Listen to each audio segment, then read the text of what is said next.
Hello dear students, welcome to lecture 3 on the chapter electromagnetic induction. Students, in the last lecture we discussed about Faraday's law of electromagnetic induction and Lenz's law of electromagnetic induction. In Faraday's law of electromagnetic induction, we studied how EMF is induced due to change in magnetic flux, and Lenz's law gives the direction of induced EMF. In this lecture, we are going to discuss motional EMF and energy consideration in motional EMF. Now let us discuss these 2 points one by one. Motional EMF. What is motional EMF? An EMF is produced by changing the area of a closed circuit by the movement of the circuit or a part of it through a uniform magnetic field is called motional EMF. Consider a long straight conductor. Here we have a magnetic field represented by cross lines. A cross lines represent magnetic field directed inward, that is, the magnetic field is directed into the plane of the paper. Here this is a conductor and it is a movable on the arrangement.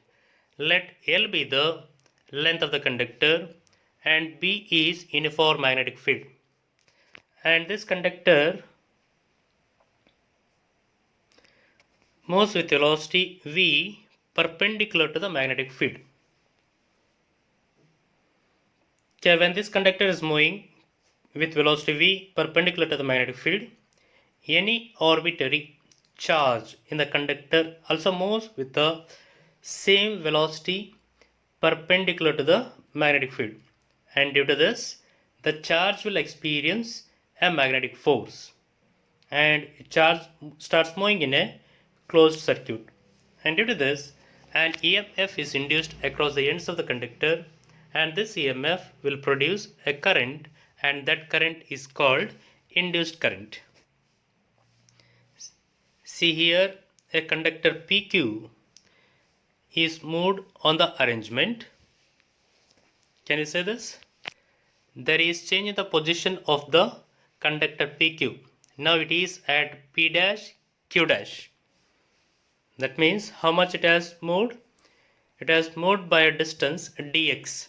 Now there is a change in the area of the closed circuit.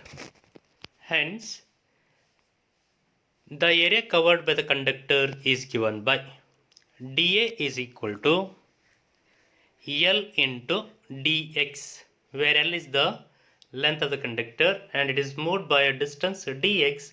Hence, area covered by the distance by traveling in a time interval dt is equal to L into dx. Now see, there is a change in the magnetic flux linked with the closed circuit.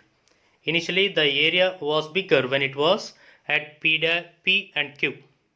Now the area has been reduced when it is at P dash Q dash. Hence, the change in the magnetic flux linked with the conductor is given by d phi is equal to B into dA, that is equal to B into L into dx. Okay, due to this change in magnetic flux, an EMF is induced in the conductor. The magnitude of the EMF induced in the conductor is given by E equal to d phi divided by dt, that is equal to B into L into dx divided by dt.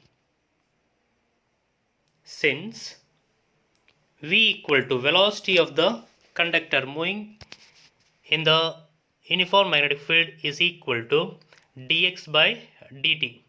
Now substituting this value in the above equation, we get E equal to B into L into V.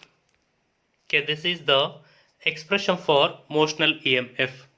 See, E equal to B into L into V, where B is magnetic field, L is length of the conductor, and V is velocity of the conductor moving in the uniform magnetic field. Okay, this is the expression for motional EMF. This expression for induced EMF in a conductor moving in the magnetic field is true only if the magnetic field is uniform and does not change with respect to time. That means we can apply this formula for all the conductors moving in magnetic field, and that magnetic field should be uniform and it should not change with time. Energy consideration in motional EMF.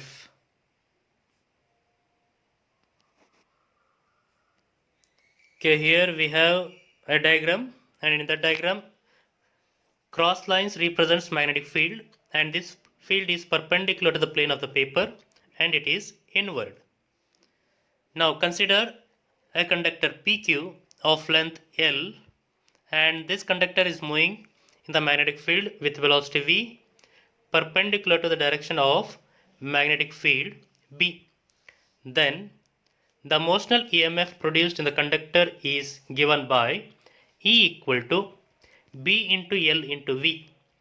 Okay, let this equation be 1.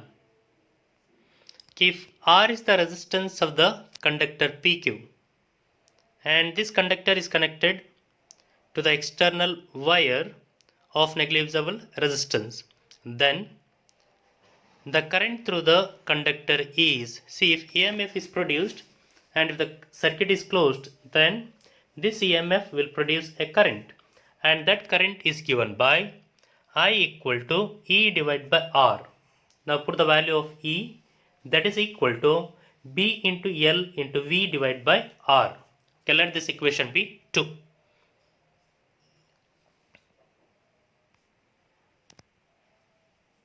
Then the magnetic force on the conductor PQ moving perpendicular to the magnetic field is given by F equal to I into L into B. Okay, this you have studied in moving charges and magnetism. Okay, force experienced by the straight conductor, that is F equal to I into L into B. Now substitute the value of current in this equation. We get B into L into V divided by R into L into B, that is equal to B square into L square into V divided by R. Okay, let this equation be 3. The direction of this force is opposite to the velocity of the conductor. See, the direction, this magnetic force direction is opposite to the direction of velocity of the conductor. Hence, we need some power to push the conductor against this force, and this power required is given by P equal to F into V. Now substitute the value of force in this equation. We get B square L square V divided by R into V is equal to B square L square V square divided by R. Okay, let this equation be 4. Okay, this is the force required to push the conductor against this magnetic force. As the conductor is pushed mechanically, see, we are pushing the conductor mechanically, therefore mechanical energy dissipated per second is given by P is equal to I square into R. Now again substitute the expression of current in this equation. We get B square L square V divided by R whole square into R is equal to B square L square V square by R. Okay, this is the mechanical energy dissipated per second. Okay, now when you look at equation number 4 and 5, okay, both are similar. Both are similar, right? Okay, the above equation we got it by magnetic force, and below equation we got it by mechanical power. Hence, By this we can conclude that this is the same as the power required to push the conductor.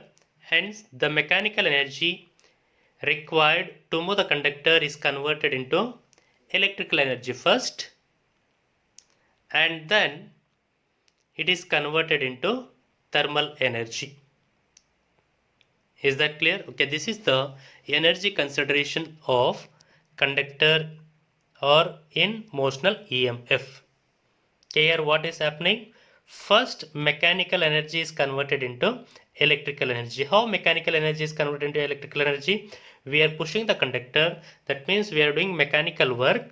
There, mechanical energy, we are using mechanical energy, and that energy is converted into electrical energy. That means an EMF is induced, and later on that electrical energy is converted into thermal energy. There will be heating effect, therefore we say that it is converted into thermal energy. Okay, this is the energy consideration in motional EMF. Okay, next, relation between charge and magnetic flux. From Faraday's law of electromagnetic induction, the magnitude of induced EMF is equal to delta phi divided by delta t. Okay, let this equation be 1. However, E is equal to I into R. Okay, this we have studied in current electricity, and that is equal to delta Q divided by delta T into R. Okay, that means current is given in terms of charge and time. Okay, let this equation be 2. Now equate these two equations. We get delta Q by delta T into R is equal to delta phi by delta T.